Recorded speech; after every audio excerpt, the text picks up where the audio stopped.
आज हम आपको भारत के एक ऐसी जगह की सैर पे ले जाने वाले हैं जहां एक मैग्नेटिक हिल है और ये एक ऐसी जगह है जहां पर दुनिया का दूसरा सबसे ऊंचा ऑप्टिकल टेलीस्कोप मौजूद है और यही वो जगह है जहां दुनिया का सबसे ऊंचा पूल है। जुड़वा कुबड़ वाले दुर्लभ ऊंट भी भारत में इसी जगह पे मिलते हैं और ये जगह अपनी घाटियों, खूबसूरत प्राकृतिक दृश्यों, बर्फों से ढकी चोटियों, बौद्ध मठों और किलों के कारण प्रसिद्ध है। और साथ ही साथ ये शहर एक बहुत ही खूबसूरत और प्राचीन शहर भी है। इस सिटी में घूमने वाले सैलानियों की संख्या हर साल लगातार बढ़ती जा रही है। अगर आप वाकई में ट्रैवलिंग के शौकीन हैं और कुछ नया एक्सप्लोर करना चाहते हैं तो लाइफ में एक बार इस जगह पर जरूर विजिट कीजिएगा। जी हाँ, यहाँ पे आने के बाद हर कोई बस यहीं का होकर रह जाता है। ऐसी शांति का अनुभव आपको भारत में तो क्या दुनिया में कहीं नहीं मिलेगा यार। जो शांति और सुकून आपको यहाँ मिलेगा ना, वाकई में गजब है वो। तो दोस्तों, ये शहर कोई और नहीं बल्कि भारत का केंद्र शासित प्रदेश लद्दाख की राजधानी लेह शहर है। तो चलो यार, एक साथ चलते हैं लेह के बहुत ही खूबसूरत सफर पर। दोस्तों, वर्तमान में लेह की पॉपुलेशन है 1,40,000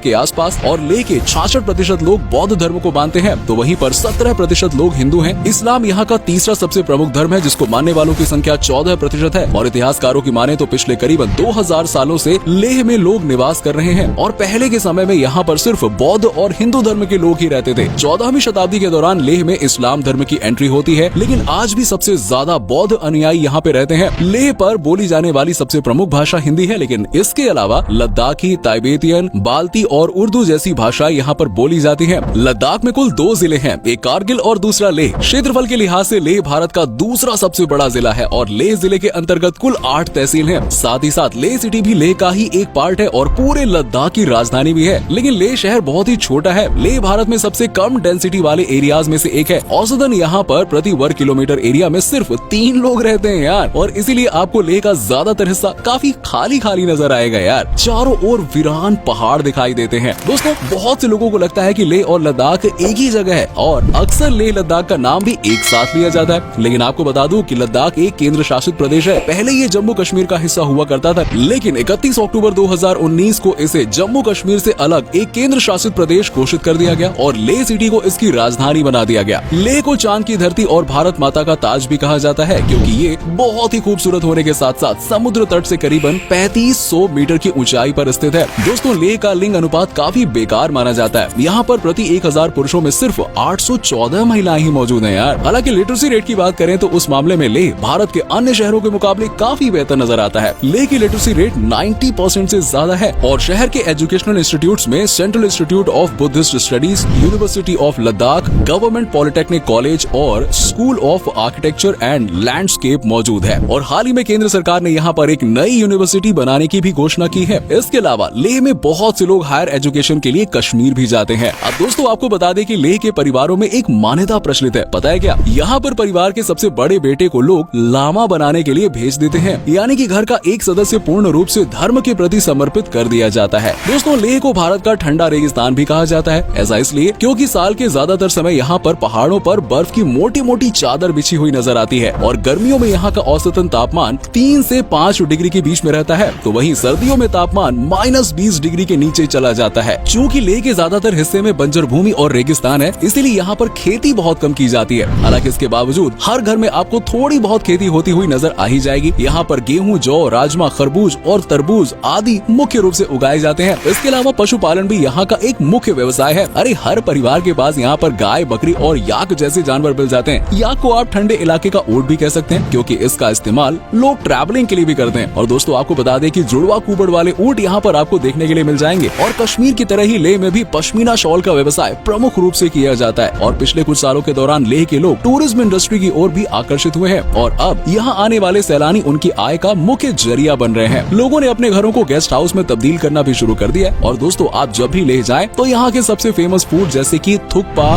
मोमो, स्काईयू, टिंगमो, छुरपी और खामबीर, ये तो जरूर ट्राई करें यार। और साथ ही साथ यहाँ की पारंपरिक बटर टी और चांग जैसे ड्रिंक्स भी पर्यटकों को काफी पसंद आते हैं। अब दोस्तों, बात करें लेह की वेशभूषा की तो ये बिल्कुल अलग है और यहाँ के पुरुष एक लंबी पोशाक पहनते हैं जिसे गोंचा कहा जाता है और सिर पर पिराक नाम की एक लंबी टोपी पहनना यहाँ की संस्कृति का भी एक हिस्सा है। और महिलाओं द्वारा पहनी जाने वाली ड्रेस को कुंटोप और बोक कहा जाता है। और दोस्तों, आपको बता दें कि लेह और लद्दाख में भारतीय कैलेंडर की बजाय लोग तिब्बतियन कैलेंडर का इस्तेमाल करते हैं, इसे ही फॉलो करते हैं और जिनके महीने और दिन इंडियन और ईसाई कैलेंडर से अलग होते हैं। स्पोर्ट्स की बात करें तो ice hockey, polo and archery यहाँ के सबसे प्रमुख खेलों खेलों में से एक है। इसके अलावा लोग वॉलीबॉल, क्रिकेट और फुटबॉल भी यहाँ पे बड़े चाव से खेलते हैं। और दोस्तों, लेह को अगर लैंड ऑफ फेस्टिवल्स कहा जाए, भाई बिल्कुल गलत नहीं होगा। भारत में सबसे ज्यादा फेस्टिवल्स इसी स्थान पर सेलिब्रेट किए जाते हैं और इन त्योहारों में यहाँ के लोगों की संस्कृति, परंपरा की अनूठी झलक देखने को मिलती है। हेमी से छू फेस्टिवल जून के महीने में मनाया जाता है और इस अवसर पर मुखौटा नृत्य का आयोजन होता है और हस्तकला से निर्मित वस्तुओं का मेला आयोजित होता है। फरवरी के महीने में डोस मोचे फेस्टिवल मनाया जाता है। 2 दिन तक चलने वाला ये त्योहार बौद्ध भिक्षु मुख्य रूप से मनाते हैं और सभी बौद्ध भिक्षु नृत्य करते हैं, प्रार्थनाएं करते हैं और अपने क्षेत्र की खुशहाली और बुरी आत्माओं से मुक्ति के लिए अनुष्ठान करते हैं। लोसार फेस्टिवल लेह के लोगों और तिब्बतियों के लिए नए साल की तरह होता है और इस दौरान लोग बीते साल के बैर भूलकर एक दूसरे को नए साल की शुभकामनाएं देते हैं और जमकर मौज मस्ती करते हैं। इन सब के अलावा हार्वेस्ट फेस्टिवल, सिंधु दर्शन फेस्टिवल और थिक्से गुस्टर फेस्टिवल जैसे कई पर्व और त्योहार लेह में मनाए जाते हैं। और आपको बता दें कि लेह घूमने जाने के लिए इनर लाइन परमिट की जरूरत पड़ती है, लेकिन जम्मू कश्मीर के नागरिकों और 12 साल से कम उम्र के भारतीयों को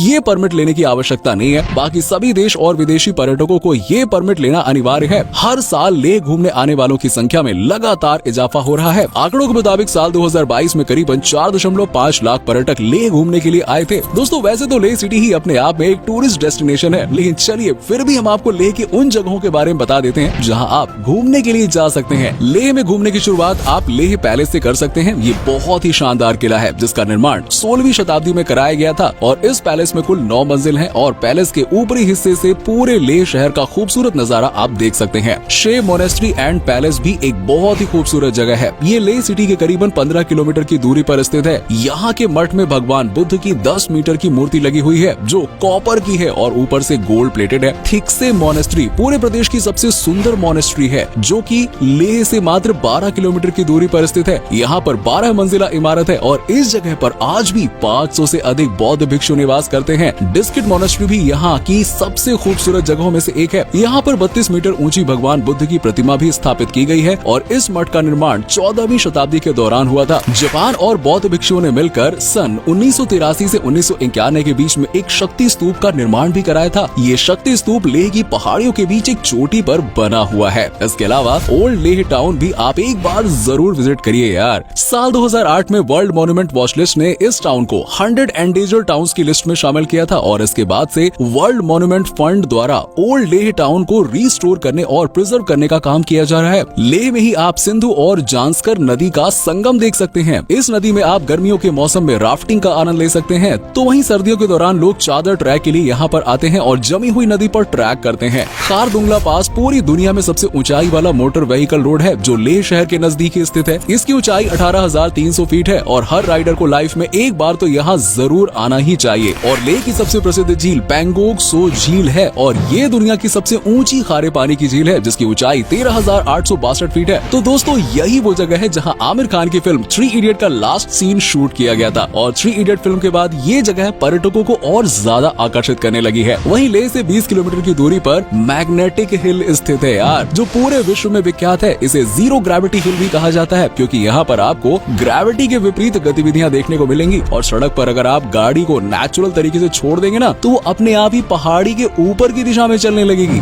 आपने हो सकता है कि ऐसा वीडियो देखा हो और स्थानीय लोगों का मानना है कि प्राचीन समय में ये रास्ता स्वर्ग तक जाता था। तो वहीं वैज्ञानिक इसके पीछे जियोग्राफिकल लोकेशन और मैग्नेटिक वेव्स को मानते हैं। इन सब के साथ ही आप लेह के हॉल ऑफ द फेम और जोरावर फोर्ट भी एक बार जरूर विजिट करिएगा। यहाँ पर आपको भारतीय सैनिकों के हथियार, कपड़े और चित्र देखने को मिल जाएंगे। लेह में कई ऐसे बाजार हैं जहाँ आप शॉपिंग कर सकते हो यार। मॉल रोड हो गया, लेह मार्केट हो गया, यहाँ पे आप pashmina shawls, handcraft shirts, handcraft goods, Tibetan jewellery, carpets, इन सब की शॉपिंग कर सकते हैं। दोस्तों, वैसे तो लेह जाने के लिए आप लेह कुशोक बाकुला रिम्पोची एयरपोर्ट का इस्तेमाल कर सकते हैं और भारत के कई शहरों से लेह तक की सीधी फ्लाइट आसानी से मिल जाती है। लेकिन अगर आप अपने सफर को रोचक बनाना चाहते हैं तो यार सड़क मार्ग से आओ ना लेह का सफर करने यार, मजा आ जाएगा। आप मनाली होते हुए या फिर श्रीनगर होते हुए लेह तक पहुंच सकते हैं। तो दोस्तों, ये था भारत के सबसे खूबसूरत शहर लेह का सफर। उम्मीद करता हूँ कि आपको ये हमारा एपिसोड पसंद आया होगा। आप में से कोई लेह या फिर लद्दाख से है तो हमें कमेंट सेक्शन में जरूर